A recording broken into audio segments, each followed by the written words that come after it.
Subscribe now and press the bell icon. Never miss an update. देश को आत्मनिर्भर बनाने के लिए शुरू हो गया है अभियान आलोक संजर। प्रधानमंत्री नरेंद्र मोदी ने देश को सशक्त बनाने के लिए आत्मनिर्भर भारत अभियान की घोषणा की है। पीएम के आह्वान पर देश को आत्मनिर्भर बनाने के लिए अभियान शुरू कर दिया गया है। इसमें सभी की सहभागिता जरूरी है। कोरोना के रूप में देश में बड़ी आपदा आई है, मगर इसमें भी अवसर का संदेश छुपा हुआ है। उक्त बातें भाजपा प्रदेश प्रवक्ता एवं पूर्व सांसद आलोक संजर ने शनिवार को सीहोर में भाजपा जिला सीहोर द्वारा आयोजित पत्रकार वार्ता में पत्रकारों से मुखातिब होने के दौरान कही। पूर्व सांसद ने कहा कि कोरोना महामारी शुरू होने पर भारत में पीपीई किट व N95 मास्क के लिए दूसरों पर निर्भर थे, मगर वर्तमान में प्रतिदिन देश में ही 4 लाख पीपीई किट व 3 लाख N95 मास्क का निर्माण हो रहा है। अब हम इसका निर्यात करने की स्थिति में पहुंच गए हैं। भारत ने आपदा को अवसर के रूप में लिया है। अन्य क्षेत्रों में भी जागरूक होने की जरूरत है, तभी हमारा देश आत्मनिर्भर हो सकेगा। आत्मनिर्भर भारत की इमारत का निर्माण 5 स्तंभों किए जाने की योजना बनाई गई है, जिसमें अर्थव्यवस्था, अवसंरचना, प्रणाली, जनसंख्या व मांग को शामिल कर अभियान को सफल बनाया जाएगा। आत्मनिर्भर भारत के संकल्पों को सिद्धि तक पहुंचाने के लिए 20 लाख करोड़ रुपए का विशेष आर्थिक पैकेज की घोषणा की गई है। इस पैकेज से लैंड, लिक्विडिटी, लेबर व लोन पर बल दिया जाएगा तथा सूक्ष्म लघु माध्यम उद्योग के लिए 3 लाख करोड़ रुपए बगैर गारंटी 4 वर्ष के लिए ऋण दिया जाएगा।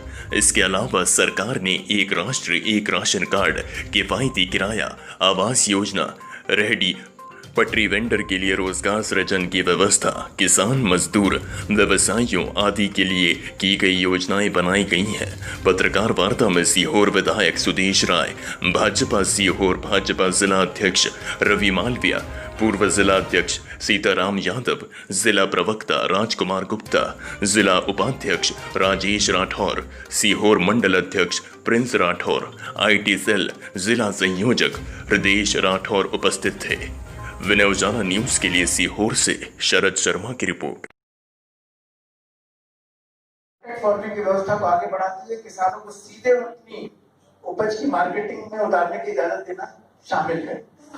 फसलों का समर्थन मूल्य के संदर्भ में या हम कहें सरकारी ई मार्केट्स GM, इस पर बहुत बड़ा काम सरकार ने किया है। लिस्टेड प्रोडक्ट्स कंपनियों के निर्माता देश के बारे में जानकारी देना उनको अनिवार्य कर दिया है।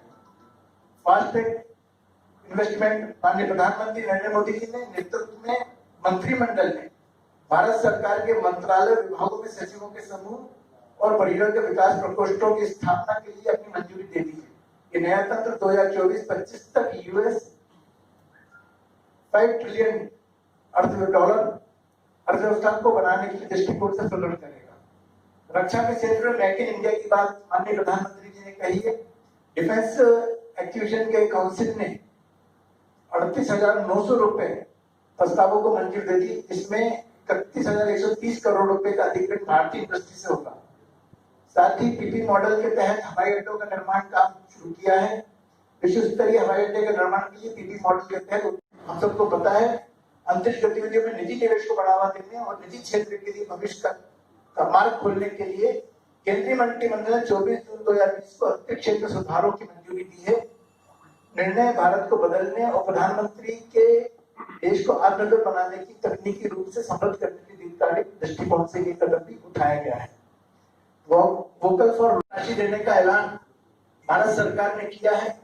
ये लगभग केंद्रीय ग्रामीण विकास का जो बजट बढ़कर अब लगभग 1,95,000 करोड़ रुपए के लगभग हो गया है। न केवल मजदूरों को दैनिक मजदूरी में वृद्धि की गई, बल्कि मानसून के दौरान भी आप लोग सब मिलकर ही सोचेंगे तभी हम कुछ कर सकेंगे। प्लान तो हमको करना पड़ेगा। अपने घर में की प्लानिंग करते हैं तभी हमारा घर को सुदृढ़ बना सकते हैं। हम तो अपने घर का एक छोटा सा बजट बनाते हैं, उसके बाद हम प्लान करते हैं। हमको सोचना तो पड़ेगा कि हमें आगे आगे चलकर हमारा भविष्य कैसा हो और इस निमित्त